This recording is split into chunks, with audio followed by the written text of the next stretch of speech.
लगवावे पड़ी को दिन ले खड़ा रही। तू समझा? लगातार खड़ा नहीं रही, खड़ा रही तो काम कर तो फिर डाउन हो जाए। अच्छा फिर आधा घंटा एक घंटा फिर खड़ा हो जाए।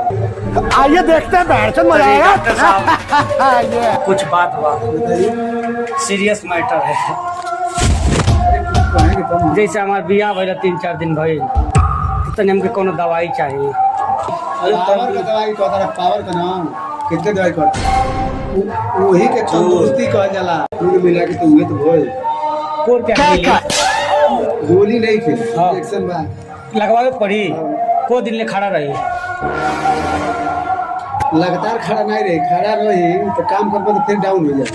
और फिर आधा घंटा एक घंटा फिर खड़ा हो जाए। गेहूं तो भैया एकदम फिर काम कर फिर डाउन हो जाए। और फिर आधा घंटा एक घंटा में खड़ा हो जाए। तो आप मतलब कोई चीज का दवाई देता नहीं? हमारे पैरे से तनी प्रॉब्लम है, जैसे शादी भइल ना 1-2 दिन तो कहते गोदी में हम उठे तो पैरवा से ज्यादा देर लेना कापे लगा था गोड़वा। आप कौन चीज का समझाता नहीं? इनका बतिया समझ रहे हैं। वो पूछा था पैरवा जैसे ना ताकत तो चाहिए। ताकत, हाँ पैरवा जैसे कापा था। आप कुछ और खड़ा करे वाला देता नहीं का? जो दवाई विटामिन इंजेक्शन बतौनी हो वही तोरे अंदरवा नहीं ना कोनो बात का डर। तोरे अंदर कोनो बात का डर नहीं ना। क्या डॉक्टर साहब आपको हमके एकदम तू साला बहुत नीच आदमी रहे। सांप को देखा और तेरे को देखा तो पहला सांप को छोड़ के तेरे को मारना।